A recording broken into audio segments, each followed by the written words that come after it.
ओम श्री परमात्मने नमः। ओम नमः शिवाय। श्री शिव महापुराण रुद्र संहिता अध्याय 14, 15 और 16। तारकासुर के सताए हुए देवताओं का ब्रह्मा जी को अपनी कष्ट कथा सुनाना, ब्रह्मा जी का उन्हें पार्वती के साथ शिव के विवाह के लिए उद्योग करने का आदेश देना और ब्रह्मा जी के समझाने से तारकासुर का स्वर्ग को छोड़ना और देवताओं का वहां रहकर लक्ष्य सिद्धि के लिए यत्नशील होना।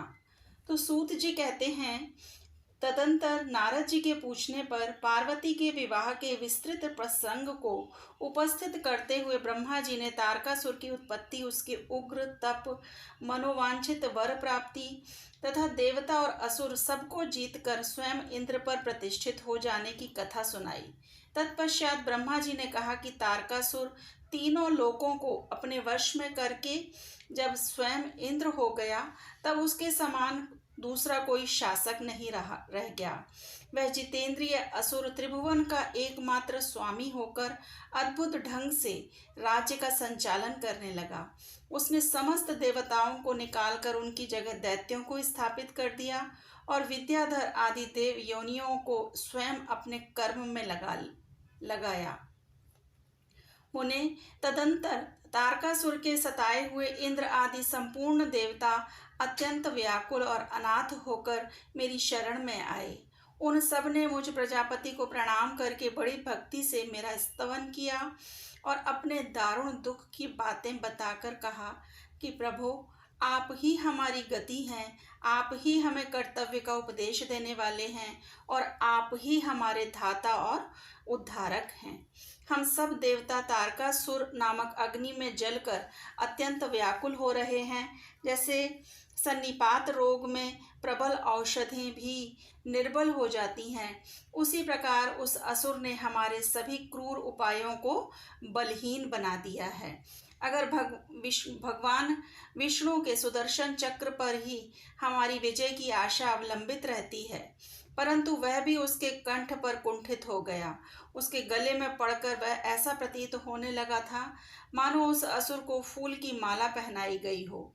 मुने, देवताओं का यह कथन सुनकर मैंने उन सब से समयोचित बात कही। देवताओं, मेरे ही वरदान से दैत्य तारकासुर इतना बढ़ गया है, अतः मेरे हाथों ही उसका वध होना उचित नहीं। जो जिससे पलकर बड़ा हो उसका उसी के द्वारा वध होना योग्य कार्य नहीं है। विष के वृक्ष को भी यदि स्वयं सींच कर बड़ा किया गया हो तो उसे स्वयं काटना अनुचित माना गया है। तुम लोगों का सारा कार्य करने के योग्य भगवान शंकर हैं, किंतु वे तुम्हारे कहने पर भी स्वयं उस असुर का सामना नहीं कर सकते। तारक दैत्य स्वयं अपने पाप से नष्ट होगा। मैं जैसा उपदेश करता हूँ तुम वैसा कार्य करो। मेरे वर के प्रभाव से न मैं तारकासुर का वध कर सकता हूँ, न भगवान विष्णु कर सकते हैं और न भगवान शंकर ही उसका वध कर सकते हैं। दूसरा कोई वीर पुरुष अथवा सारे देवता मिलकर भी उसे नहीं मार सकते। यह मैं सत्य कहता हूँ। देवताओं, यदि शिव जी के वीर से कोई पुत्र उत्पन्न हो, वही तारक दैत्य का वध कर सकता है, दूसरा कोई नहीं। सुरश्रेष्ठ गण, इसके लिए जो उपाय मैं बताता हूँ उसे करो। महादेव जी की कृपा से वह उपाय अवश्य सिद्ध होगा। पूर्व काल में जिस दक्ष कन्या सती ने दक्ष के यज्ञ में अपने शरीर को त्याग दिया था, वही इस समय हिमालय पत्नी मेनका के गर्भ में से उत्पन्न हुई हैं। यह बात तुम्हें भी विदित ही है। महादेव जी उस कन्या का पाणी ग्रहण अवश्य करेंगे। तथापि देवताओं, तुम स्वयं भी इसके लिए प्रयत्न करो। तुम अपने यत्न से ऐसा उद्योग करो जिससे मेनका कुमारी पार्वती में भगवान शंकर अपने वीर का आधान कर सकें। भगवान शंकर ऊर्ध्वरेता हैं, उनका वीर ऊपर की ओर उठा हुआ है। उनके वीर को प्रस्खलित करने में केवल पार्वती ही समर्थ हैं। दूसरी कोई अबला अपनी शक्ति से ऐसा नहीं कर सकती।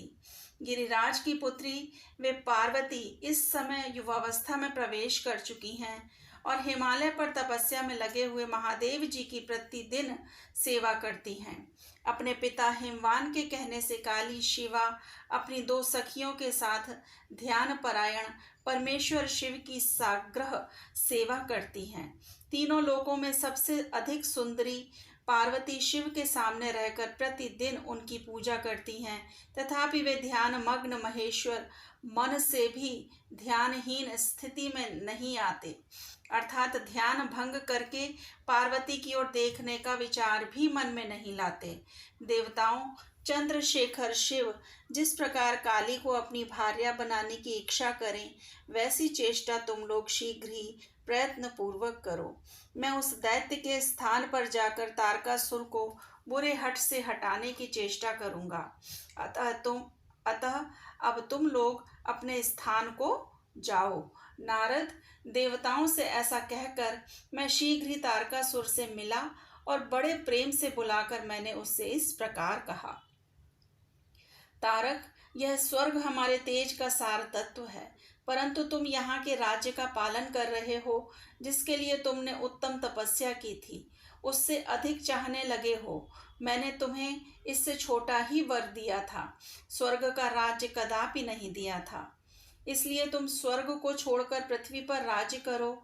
असुर श्रेष्ठ देवताओं के योग्य जितने भी कार्य हैं, वे सब तुम्हें वहीं सुलभ होंगे। इसमें अन्यथा विचार करने की आवश्यकता नहीं है।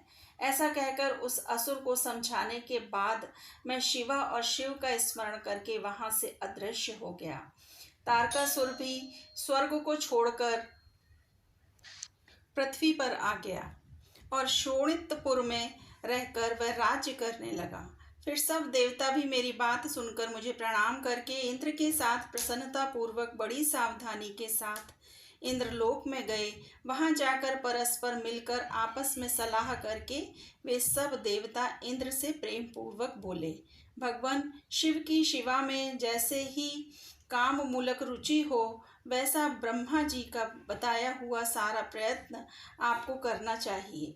इस प्रकार देवराज इंद्र से संपूर्ण वृत्तांत निवेदन करके वे देवता प्रसन्नता पूर्वक सब ओर अपने अपने स्थान पर चले गए। ओम नमः शिवाय। शिवजी सदा सहाय।